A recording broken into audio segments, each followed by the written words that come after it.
novelty hits in music history. Married with a donkey. He's my favorite. Born in Arizona, moved to Palo Keys. Born in Arizona, got a condo made of stoner. Originally a skit in his stand-up routine, the song satirized the national fascination with the Tutankhamun exhibit, which was touring American museums in the late 70s. The song was performed on Saturday Night Live, with Martin dressed in over-the-top Egyptian attire, accompanied by the Nitty Gritty Dirt Band as his backing musicians. The absurdity of the lyrics, including references to King Tut's bizarre life and adventures, made it a huge hit. Coulda won a Grammy. The song quickly climbed to number 17 on the Billboard Hot 100 and sold over 1 million copies. King Tut became one of Martin's signature moments, proving that even the most ridiculous ideas could become mainstream hits. The success of King Tut was a testament to Martin's genius for blending intellectual humor with sheer absurdity. Afternoon Delight by Starland Vocal Band. Afternoon Delight by Starland Vocal Band, released in 1976, was a song that seemed innocent on the surface, but had an underlying layer of suggestive innuendo. My motto's always been when it's right, it's right. Afternoon delight. Local night, I always thought of fishing out before daylight. The song's sweet harmonies and cheerful melody made it a perfect fit for summer playlists, but the lyrics, which refer to afternoon fun, had a more risque undertone that many listeners missed at first. The song's success was swift, reaching number 1 on the Billboard 100 and earning 2 Grammy Awards. It was released at the height of America's bicentennial celebrations, and its subtle sexual innuendo went unnoticed by many, allowing the song to remain widely popular. Right, it's right. Why wait till the middle of a cold, dark night? The song's catchy tune and lighthearted feel made it a cultural touchstone, despite being a one-hit wonder for the band. Afternoon Delight became synonymous with 70s pop music, maintaining its place in the American consciousness for decades. Werewolves of London by Warren Zevon. Werewolves of London by Warren Zevon, released in 1978, became an unlikely hit thanks to its oddball concept and catchy melody. Gonna get a big dish of beef chow mein. Out on Cheney Jr. walking with the queen. Doing the werewolves of London. The song tells the tale of a werewolf roaming the streets of London, with absurd lyrics that reference a Chinese menu and the mysterious nature of the creature. The song was inspired by a suggestion from Phil Everly of the Everly Brothers and was initially written as a joke. Zevon, a talented but troubled musician, recorded the track with the help of musicians like Mick Fleetwood of Fleetwood Mac. The song became Zevon's only top 40 hit, peaking at number 21 on the Billboard 100. Hairy-handed gent who ran amok in Kent. Lately, Though Zevon himself didn't understand the song's popularity, it became a cult classic thanks to its quirky appeal. The song's influence continued well into the 2000s, when Kid Rock sampled it in his hit All Summer Long. The Streak by Ray Stevens. In 1974, Ray Stevens capitalized on the streaking craze with his novelty hit, The Streak. And he ain't wearing no clothes. Oh, yes, they call him. And everyone, this is your Action News reporter on the scene at the gas station. There seems to have been... You get your clothes on! Ethel, you... The song's premise was simple. A streaker runs naked through a public place, much to the confusion of the people around him. The song was a satirical commentary on the bizarre national obsession with streaking, which had taken hold of college campuses and the media. Stevens played multiple characters in the song, including a news reporter and an innocent husband trying to shield him from the streaker. Who's that with him? Ethel? Is that... The song became a massive hit, climbing the charts and staying there for weeks. It perfectly captured the absurdity of the streaking phenomenon, making it an iconic novelty song of the 70s. The Streak became one of Stevens' signature songs, showcasing his knack for mixing humor with catchy melodies. A Fifth of Beethoven by Walter Murphy. A Fifth of Beethoven by Walter Murphy was an instrumental mashup that seamlessly blended Beethoven's famous Fifth Symphony with a disco beat, creating a truly unique sound. Released in 1976, the song was a surprising success, reaching #1 on the Billboard Dance Chart and number 15 on the Hot 100. Murphy, a young musical prodigy, arranged the piece by adding funky synthesizers and a pulsating disco rhythm to the classical composition, bringing classical music into the disco era. The song became a defining example of the genre crossover that characterized the late 70s. Murphy's innovative fusion of two seemingly incompatible genres made A Fifth of Beethoven a standout track. It remains a classic representation of the era when disco ruled the dance floors and classical music found new life in a modern context. The song's success cemented Murphy's place in pop music history. The Pina Colada song, Escape, by Rupert Holmes. Released in 1979, the Pina Colada song by Rupert Holmes became one of the most unexpected hits of the late 70s. I read the paper in bed and in the personal column and cut through all this red tape. At a bar, going into yoga. If you had half a brain. The song tells a story of a man who, dissatisfied with his current relationship, answers a personal ad and arranges to meet a woman who shares his love for the tropical drink, the pina colada. In a humorous twist, they meet only to realize they're already together. The catchy melody and quirky storyline resonated with listeners, and the song skyrocketed to #1 on the Billboard 100, becoming one of the most memorable novelty songs of the 70s. Despite its lighthearted, almost absurd premise, Gone in the rain. If you're not into yoga. the Pina Colada song became an anthem for anyone looking to escape from the mundane. It remains a classic feel-good song that is still a favorite today. These 10 joke songs from the 70s prove that sometimes the most unexpected hits are the ones that leave a lasting impact. From funky beats to absurd lyrics, classics that still bring smiles to people's faces today. Whether it was trucker lingo or streaky madness, these songs captured the quirky spirit of the decade and changed the music scene. Which one of these songs is your favorite? Let us know in the comments, and don't forget to like and subscribe for more fun trips down memory lane.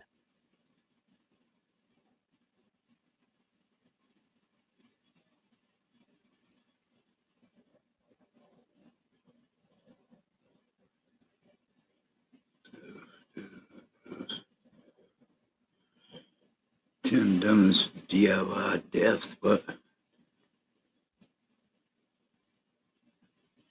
that's where people thought, what? They say, use the right tool for the job, but for some, that's just a suggestion. Today, we're honoring the backyard engineers who looked at a loaded gun and... But Arthur had a vision.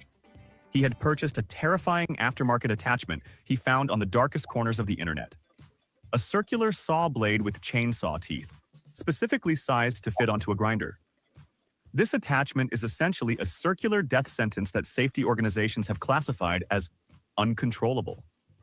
Because the blade was slightly larger than the grinder's standard housing, Arthur performed the first fatal step of his ritual.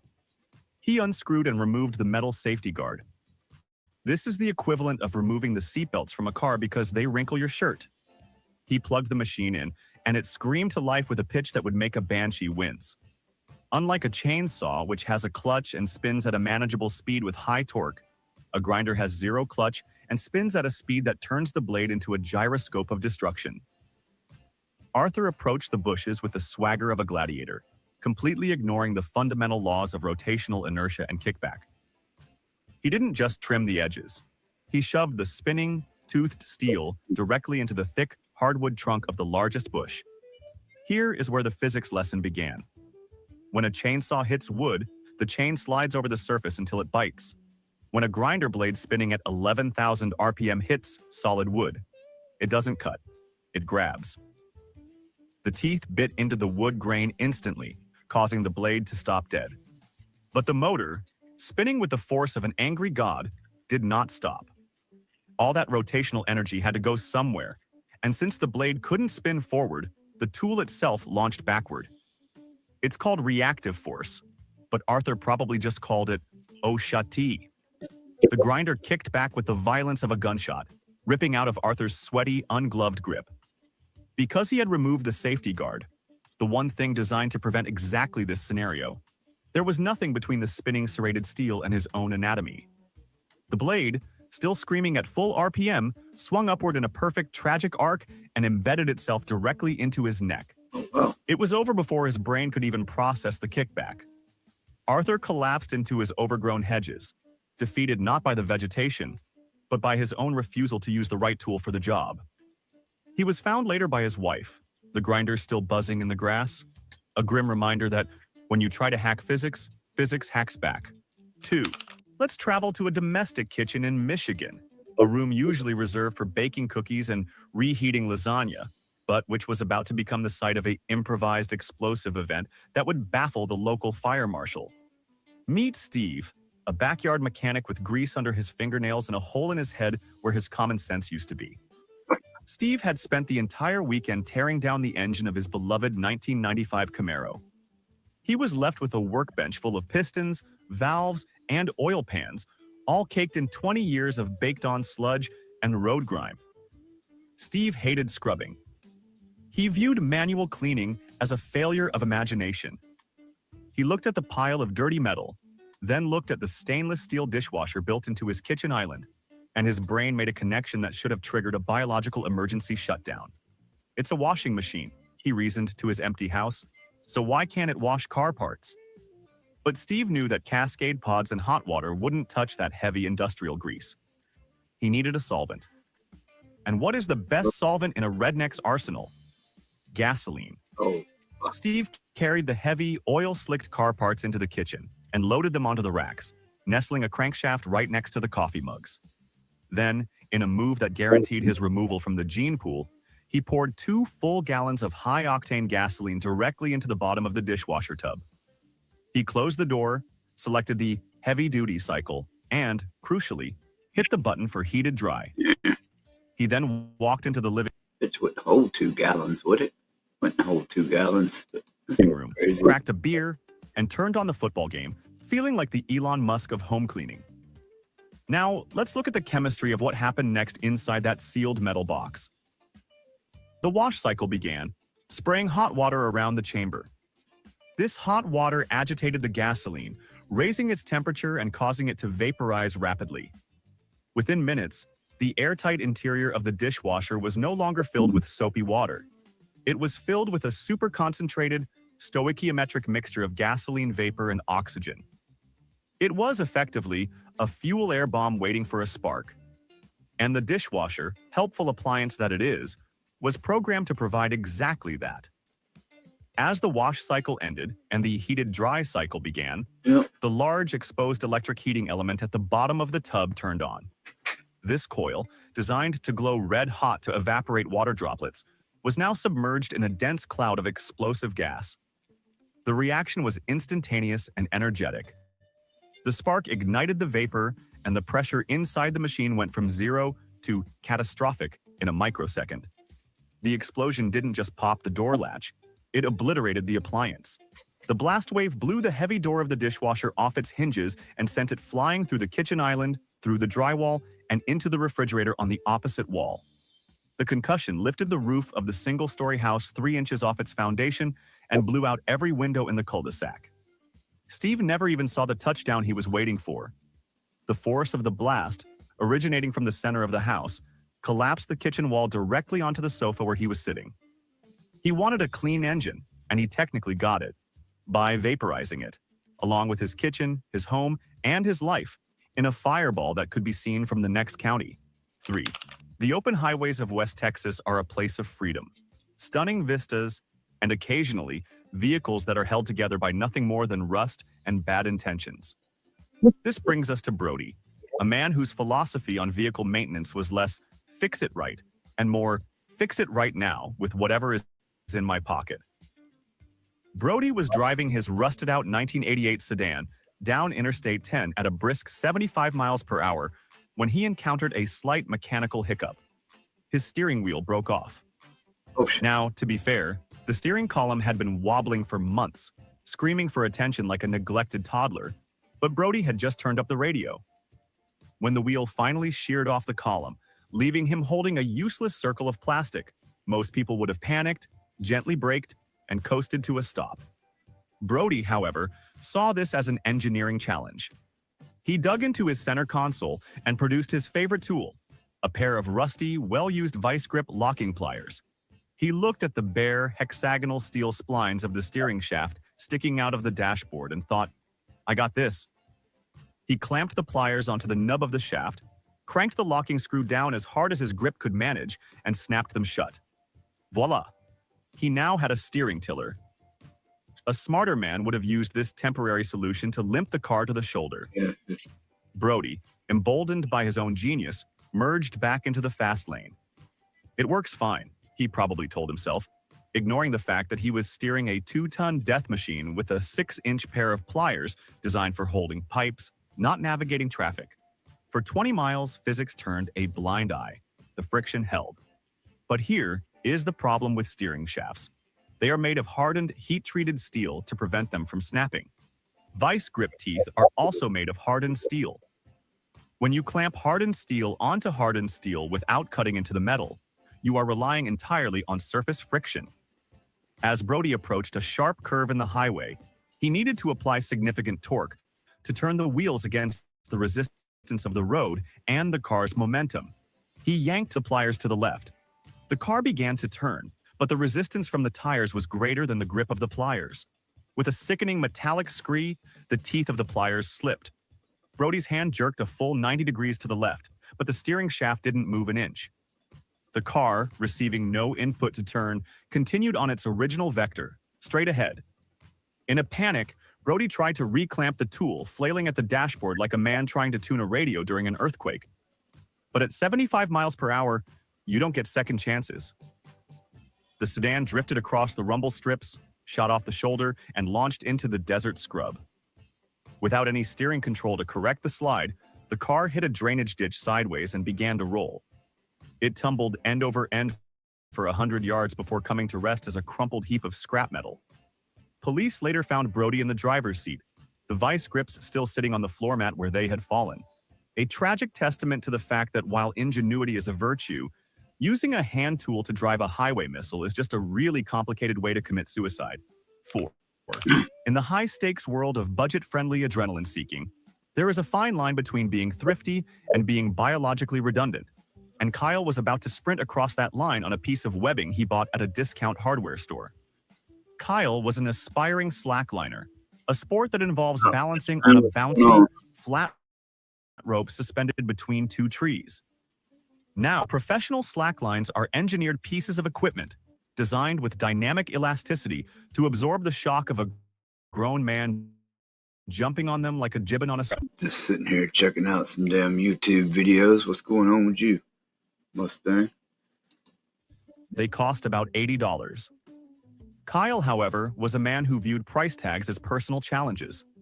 He looked at the professional gear, scoffed, and drove straight to the cargo control aisle of his local depot.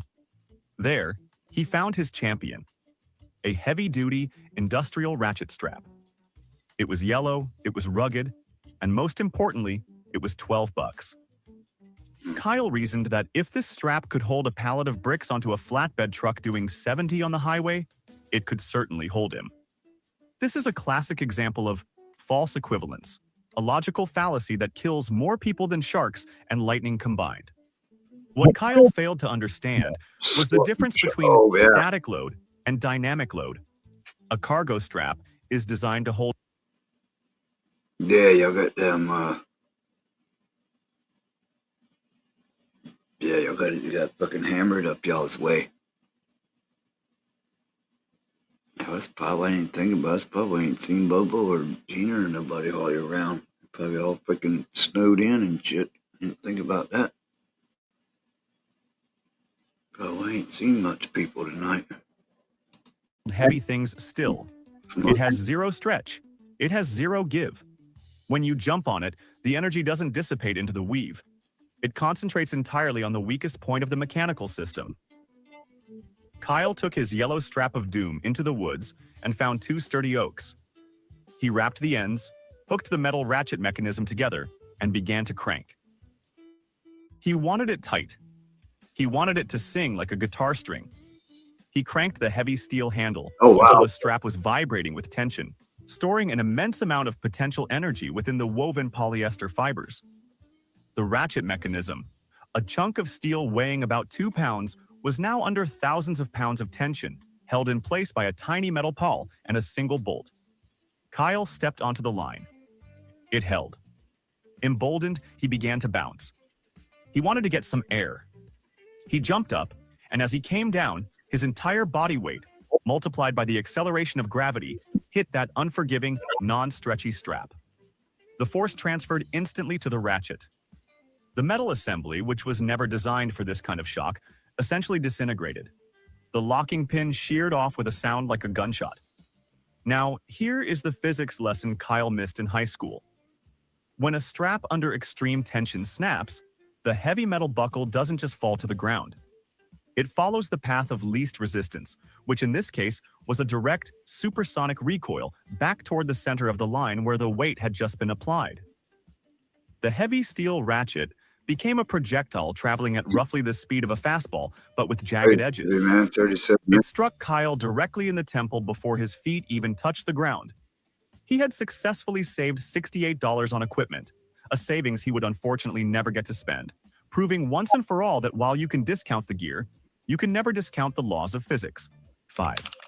If you have ever looked at a car's suspension system and thought, I can fix that with some office supplies, you might be spiritually related to our next protagonist, a backyard mechanic named Derek. Derek was a man who believed that specialty tools were a scam invented by Big Automotive to steal money from honest, hard-working DIY enthusiasts. His project for the afternoon was replacing the struts on his aging sedan, a job that requires compressing the massive, heavy-duty coil springs that hold the car up. Now, a car spring is essentially a coiled-up metal bomb. It stores enough kinetic energy to launch a bowling ball into orbit. To handle this, professionals use a tool called a spring compressor, a hardened steel clamp that bolts onto the spring to hold it safely in place. Derek, however, did not have a spring compressor. What he did have was a bag of heavy-duty plastic zip ties he bought in a bulk pack of 500. In Derek's mind, quantity was a quality all its own. If one zip tie can hold a bundle of Ethernet cables, surely 50 of them could hold back the crushing force of a 2-ton vehicle's suspension. He removed the strut assembly from the car and, using the weight of the vehicle to compress the spring, he began his artwork. He wrapped zip tie after zip tie around the coils, chaining them together, creating a web of white plastic that looked like a spider on meth had attacked his shock absorber. He stepped back, admired his handiwork, and muttered the famous last words of the suburban engineer. "That ain't going nowhere." Oh, shit. He then placed the strut on his workbench and began to loosen the top nut that held the whole assembly together. As he turned the wrench, the load transferred from the steel mount to the plastic ties. The plastic began to stretch. They turned a sickly, stressed white color. They made a sound like zuzz, zuzz, zip, a high-pitched whine of polymers screaming in agony. Derek, focused on the nut, ignored the screams. He ignored the fact that he was essentially dismantling a loaded cannon while looking down the barrel. He spun the nut off. For a fraction of a second, the plastic held. Then, the first zip tie snapped. This caused a shock wave that instantly snapped the second, the third, and the 50th. It was a cascade failure of catastrophic proportions. The coil spring, suddenly liberated from its plastic prison, expanded from 12 inches to 20 inches in less than a blink of an eye. The heavy steel top plate of the strut, which was no longer bolted down, rode that wave of energy like a surfer on a tsunami of steel. It launched upward with enough force to punch through a brick wall. Unfortunately, Derek's face was in the way. The impact was instantaneous and absolute, turning a routine maintenance job into a closed casket funeral. Derek proved that while duct tape and zip ties can fix many things, they cannot fix a fundamental lack of respect for stored mechanical energy. 6. The modern automobile is a marvel of safety engineering, packed with airbags, crumple zones, and sensors designed to keep the occupant alive during the most horrific collisions. But no amount of engineering can protect a driver from a decision as profoundly stupid as the one made by Travis. Travis was cruising down the interstate on a hot summer afternoon, enjoying the freedom of the open road and a distinct lack of hydration. He reached into his passenger seat cooler and pulled out a refreshing glass-bottled Mexican soda. It was cold, it was sugary, and it was sealed with a non-twist-off cap. Travis realized his mistake immediately. He had no bottle opener. Most people would wait until the next rest stop. Some might try to use the edge of the dashboard. Travis, however, looked down at his chest and saw a piece of metal that looked suspiciously like a lever. It was the tongue of his seatbelt. In a flash of what he surely thought was brilliance, Travis decided to improvise. But the seatbelt tongue was currently occupied. It was locked into the buckle, saving his life. Just for a second, he likely reasoned, a phrase that appears on the tombstone of thousands of Darwin Award winners. Doing 70 miles per hour in the passing lane, Travis clicked the release button. The belt retracted, leaving him completely unsecured in a 2-ton metal box, moving at hurricane speeds. He grabbed the metal tongue and tried to wedge it under the bottle cap. It was a fiddly operation. The geometry wasn't quite right. To get better leverage, Travis took both hands off the wheel, one holding the bottle, one holding the belt, and looked down to line up the makeshift tool. For 3 seconds, he wasn't driving a car. He was a bartender in a moving cockpit.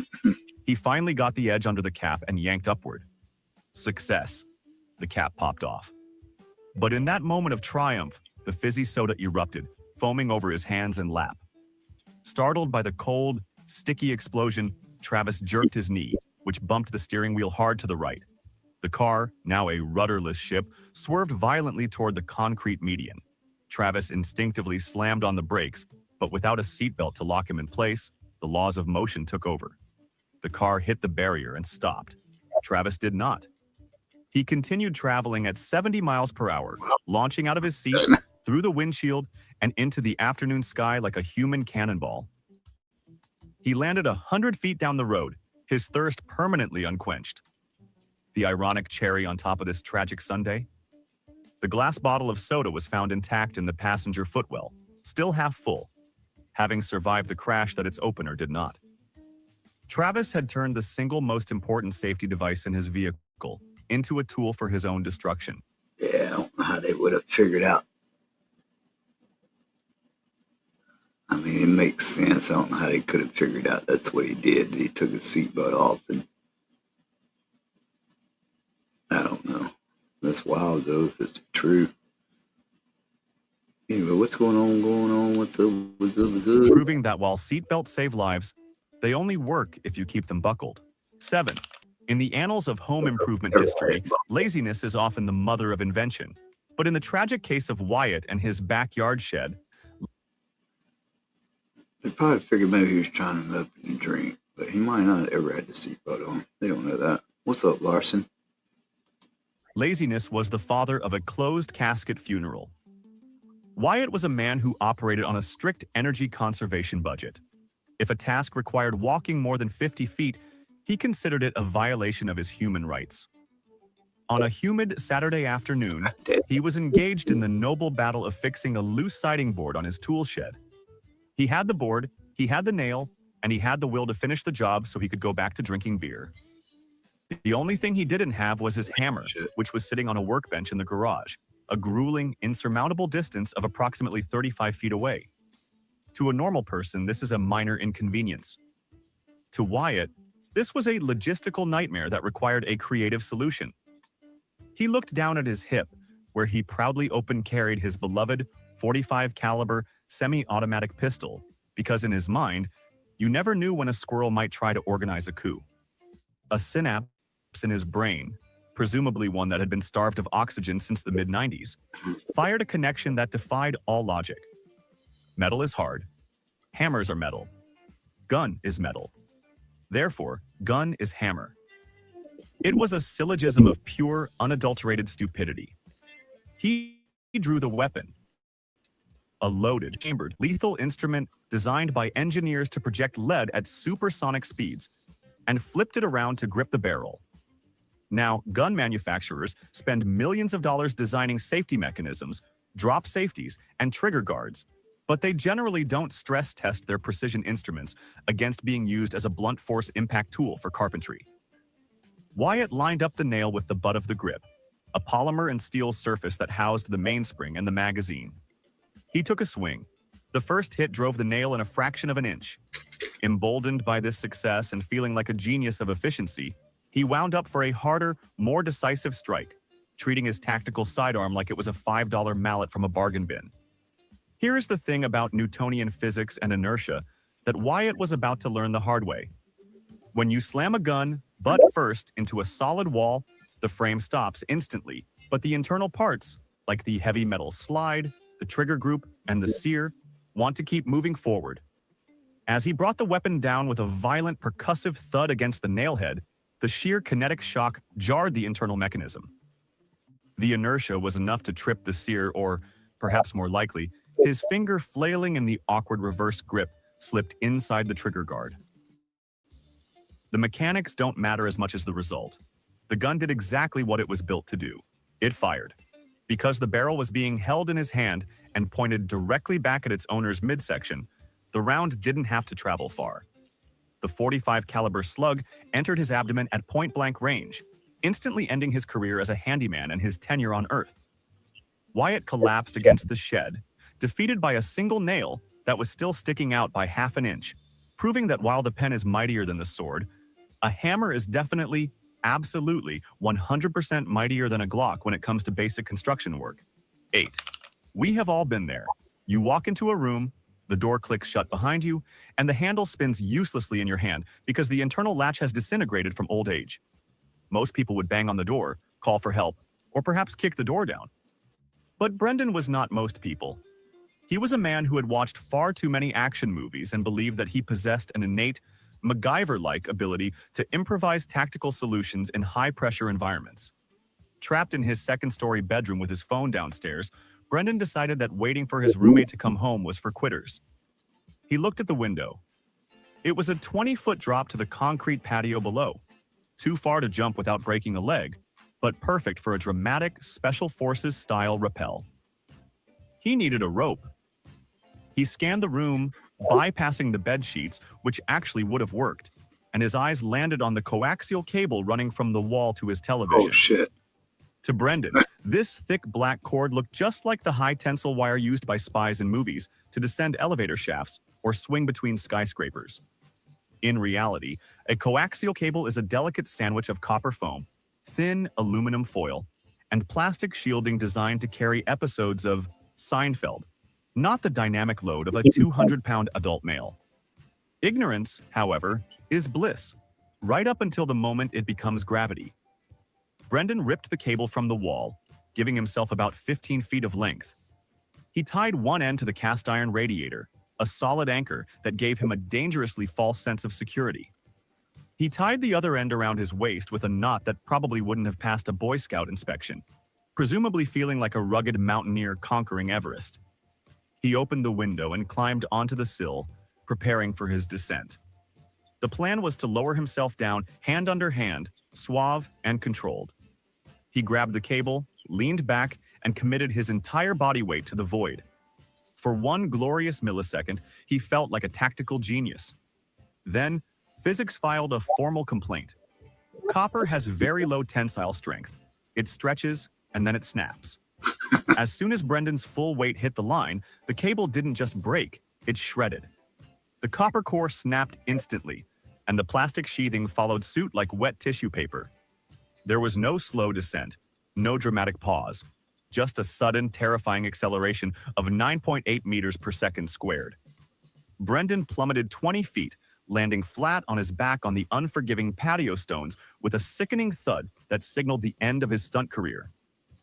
He was found hours later by his roommate, tangles of TV cables still wrapped around his waist like a sad, low-budget bungee cord. The tragic irony that really seals the deal? The bedroom door was made of hollow core particle board, He could have punched his way out of the room with less effort than it took to set up his fatal high-definition descent. 9. In the agricultural world, there is a legendary trick known to every old-school farmer for seeding a tubeless tire that has popped off the rim. It involves spraying a little bit of starting fluid, ether, into the tire and tossing in a match. The resulting whoomp of the explosion rapidly expands the air, popping the tire beads back onto the rim. It is a dangerous, violent, and effective method when done with restraint and experience. But restraint was not a concept that Farmer Joe understood. Joe subscribed to the philosophy that if a little bit is good, a whole lot must be a guarantee. Joe was staring at a massive, flat tractor rear tire lying horizontally on the ground. He had been trying to seat the bead for an hour with an air compressor, but the gap was too big. Frustrated, sweating, and lacking patience, he grabbed a can of starting fluid. The rule of thumb suggests a quick 2-second spray is enough to do the job. Joe, however, decided to empty nearly the entire can into the tire cavity. He created a pool of highly volatile, explosive liquid inside the rubber donut, essentially turning his tractor wheel into a circular claymore mine. He let it sit for a moment, allowing the fumes to mix nicely with the oxygen, creating a stoichiometric mixture of doom. He stood over the tire, lit a match, and tossed it in. Now, we need to discuss the physics of a tire explosion on the ground. When the gas ignites, it expands in all directions with incredible velocity. The force pushing down hits the solid earth and has nowhere to go. The force pushing out hits the heavy rubber tread. The path of least resistance is up. The explosion was not a whoomp, it was a thunderclap that shook the birds out of the trees 3 miles away. The sudden massive overpressure didn't just seat the bead, it launched the heavy steel rim off the ground while the rubber tire was momentarily compressed against the dirt. The rim, weighing over 100 pounds, became a cannonball fired from a mortar. Joe, who was leaning over the tire to watch his handiwork, took the full force of the rising steel assembly directly to the face. It launched him backward with such violence that his boots reportedly stayed in the dirt for a split second before following him. He had successfully seated the tire. In fact, the bead was locked on tighter than it had ever been. But he had also launched his own skull into low Earth orbit, proving that when you turn a wheel into a combustion chamber, you really don't want to be looking down the barrel. 10. Painting a long, high-security gate is a tedious job. It involves climbing up a ladder, painting a 4-foot section, climbing down, moving the ladder 4 feet, and repeating the process until you die of boredom. Greg, a man who prided himself on efficiency hacks that usually involved duct tape and hope, decided that this climbing down part was for suckers. He owned a pickup truck, and he owned an A-frame aluminum ladder. In his mind, combining them created a mobile assault painting platform that would revolutionize the home improvement industry. He set the 6-foot ladder up in the bed of his Ford F-150. He didn't strap it down, because straps take time, and Greg was all about speed. He climbed to the very top step, the one with the sticker that explicitly says, "Do not stand here," in big bold letters, and shouted to his wife in the driver's seat, "Okay, honey, just creep it forward real slow." The plan seemed brilliant on paper. As the truck rolled along at a walking pace, Greg felt like a king surveying his kingdom, brush in hand, covering ground at record speed. But Greg had forgotten about a little thing called mechanical leverage and the center of gravity. A 6-foot ladder standing in a truck bed effectively amplifies every single motion of the vehicle. A 1-inch bump at the tires translates to a violent 2-foot sway at the top of the ladder. As his wife gently rolled the truck forward, the rear tire dipped into a pothole no deeper than a soup bowl. To the truck, it was nothing. To the ladder, it was a catastrophic seismic event. The truck rocked slightly to the left. The top of the ladder, where Greg was perched like a precarious gargoyle, swung violently in a wide arc. Because he wasn't strapped in, and the ladder wasn't strapped down, the laws of inertia took over with a vengeance. The ladder kicked out from under him, and Greg was launched from his mobile perch like a stone from a medieval catapult. He flew over the side of the truck bed, cleared the fence he was painting, and landed headfirst on the concrete curb on the other side. His wife, feeling a slight bump but hearing nothing over the radio, drove another 20 feet before realizing her husband had been unintentionally unloaded. Oh, shit. Greg had turned a boring afternoon chore into a fatal gymnastics routine, proving that while time is money, saving 5 minutes isn't worth spending eternity in a box. We've just witnessed 10 PhDs in self-destruction, but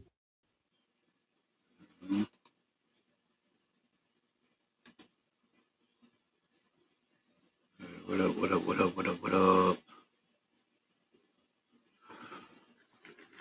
Alright, there was that. What's going on, Larson? What's going down?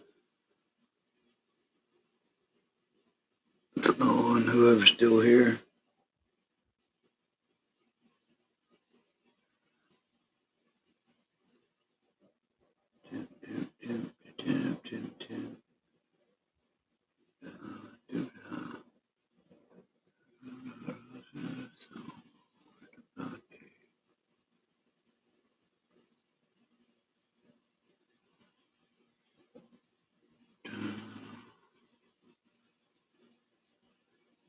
Alright, what's happening? What's going on? What's going down? Who's still got percolating up in here?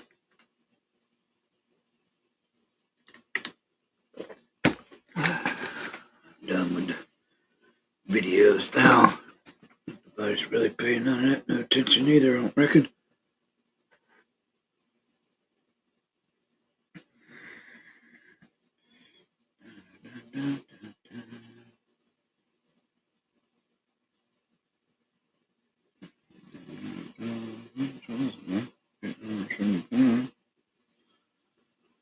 That's good.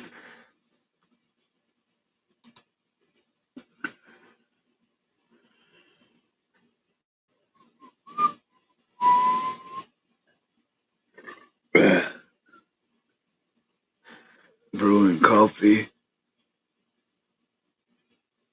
What are you doing, Larson? Brewing coffee. Might as well stay up. Oh, I hear you, Larson.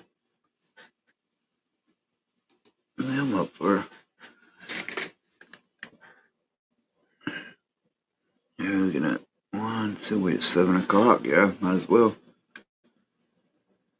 Yeah, I'm up. I got about most of just this cold snack and probably a couple of shorties before I go down.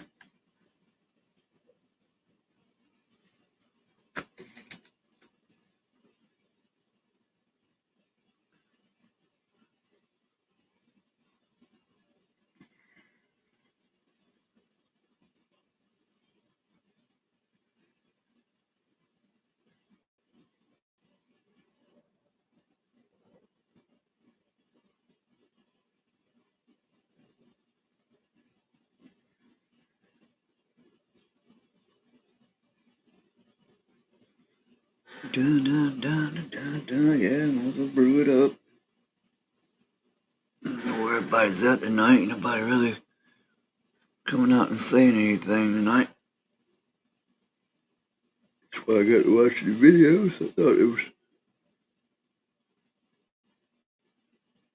I guess.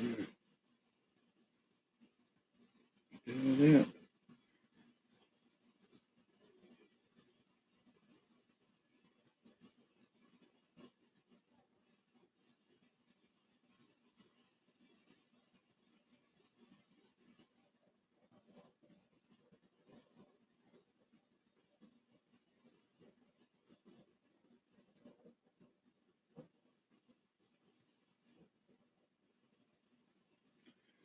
Dun, dun, dun, dun, dun, dun, right?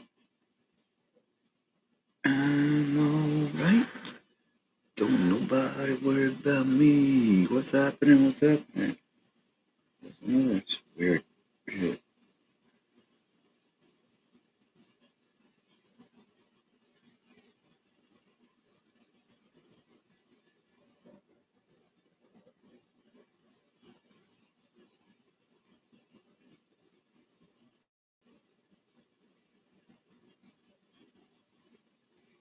Moss.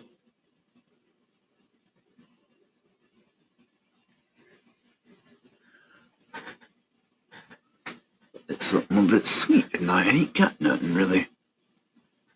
Should have got some little sweet snack while I was at the store this evening. Ain't really got nothing. Well, I do got some Oh yeah, I got some down. I'm making some old apple butter toast. That'll be good. Sweet. That'll work.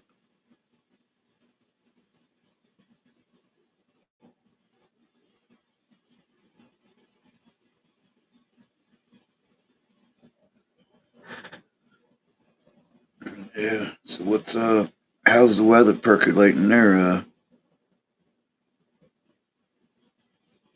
Larson?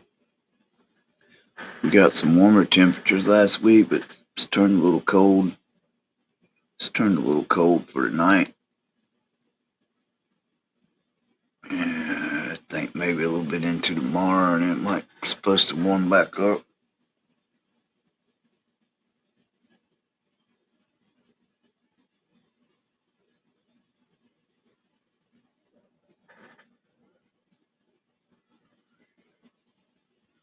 We're right at freezing right now, 31. 30, we're at 30 right now. I think it's supposed to warm back up some this week. Yeah, tomorrow's gonna be a little bit cool too. I hope that wind ain't blowing tomorrow. And then we warm up back up pretty much for the rest of the week.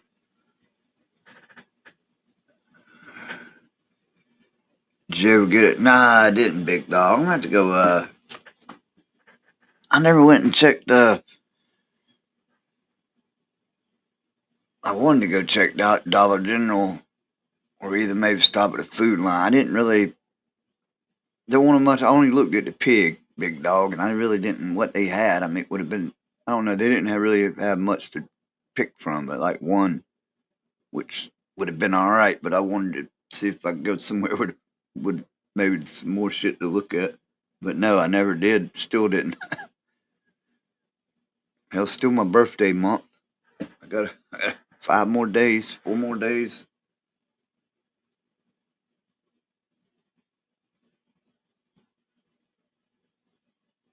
I can't forget what the pig. I don't know. It's what the pig had. It just didn't strike something that just didn't feel like what I wanted that day. I mean, I probably would have ate it. I think the only had was like one fudge something or another, like fudge on fudge. And so I don't know.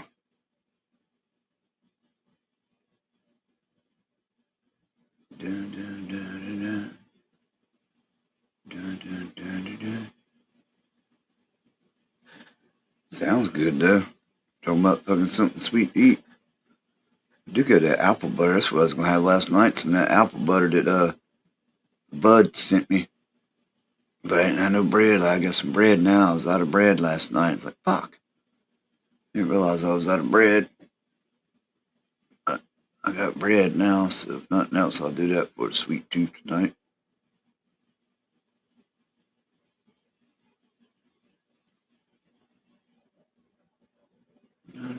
What's up? What's going on? 6 people in the house. What's going on? What's going down?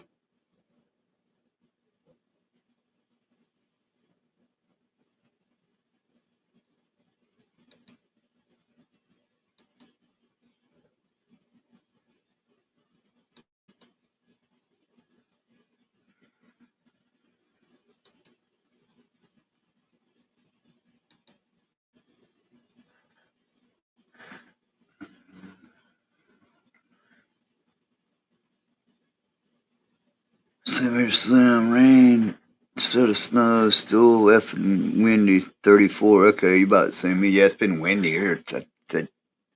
Actually, it seems like it's the wind's laid down. Cause I got one branch that kind of rubs the house a little bit with it, but I ain't heard it much in the last little bit unless I ain't been paying attention good. But yeah, we had some rain yesterday. I think got some rain coming later.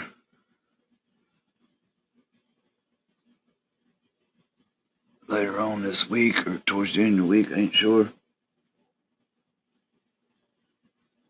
What's up? What's up? What's up? What's going on? What's going down, everybody?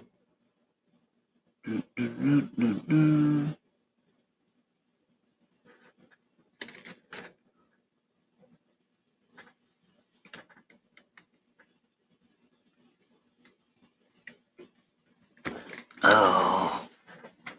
a second, I'll be right back.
I'll be right back. All right, I'm on my way back.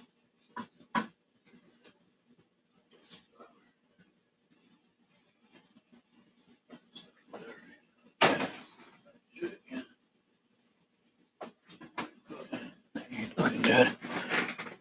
What we got? Same here, rain. Oh, same on the left. What up? I even put it up on got my other channel running. Ain't nobody at all chatted on that one. That's crazy.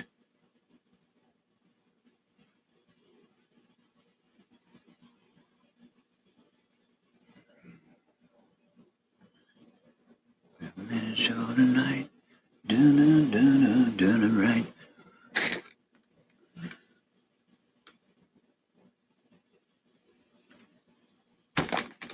I had one of these big beers left from yesterday.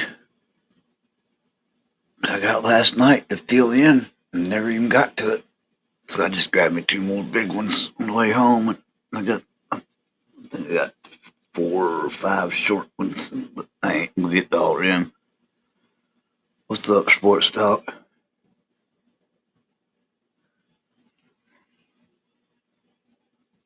I ain't gonna get it in right now, I don't reckon.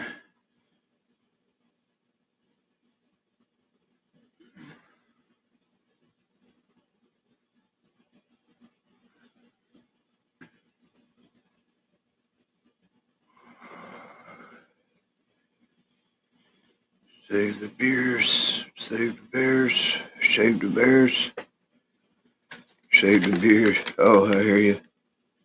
Nah.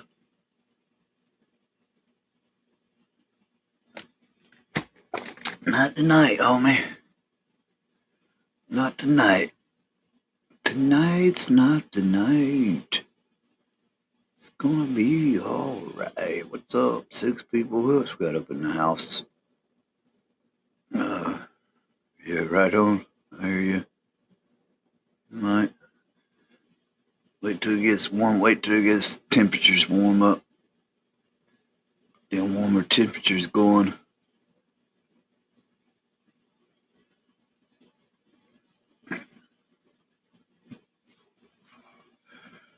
I got this running on the Cricket channel too. I don't think nobody's commented from over there at all.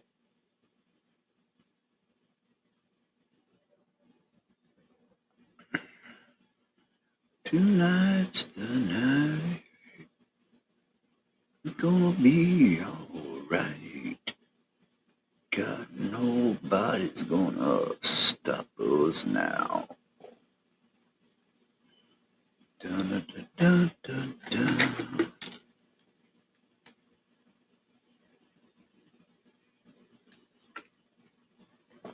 What's up? What's going on? What's going around? What's going down? So we got 8 folks up in the house. What's up, 8 people? 8 folks. 8 ladies and gentlemen. Welcome back, my friend, to the show that never ends. So glad you could attend. Inside, come inside.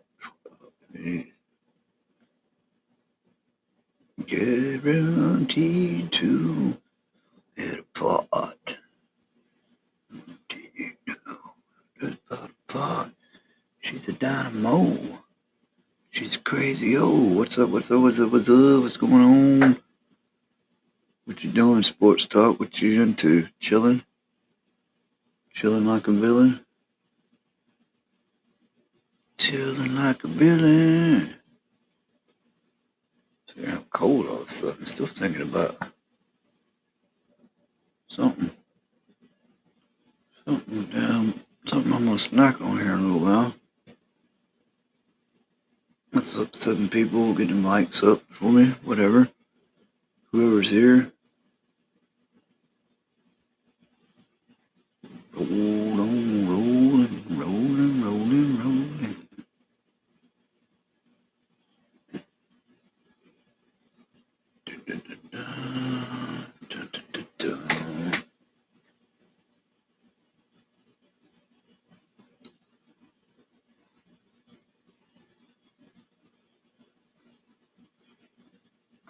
Anyway, what's everybody got going on? What's going down?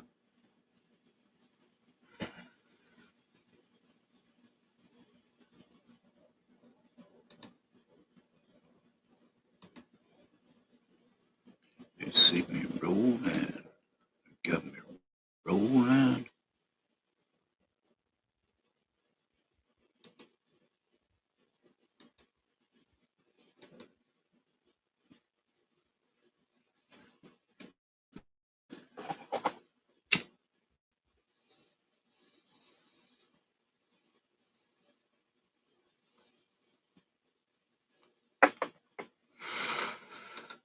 Come on, people now, shine on your brother.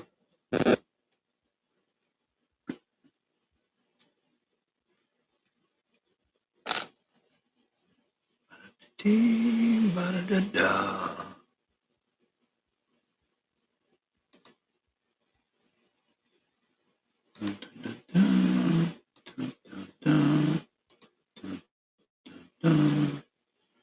Come on, people now, shine on your brother. You still want to love one another right now.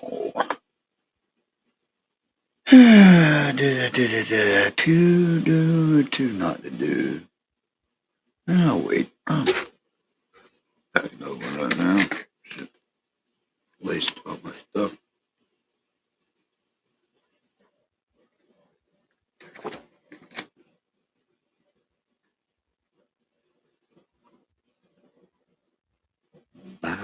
Da-da-da. Da-da-da-da. What's up? What's going on? How's everybody doing this evening? Welcome in. Whoever's welcome in on. I don't know if you're watching from Cricket Time channel or if you're on Slimity Cricket channel. I got both of them running. So, well, I can tell if I make a comment, I can tell which is which. But, okay, right now everybody's on Slimity Cricket, not Cricket Time. I should end Cricket Time and start it again. Reboot.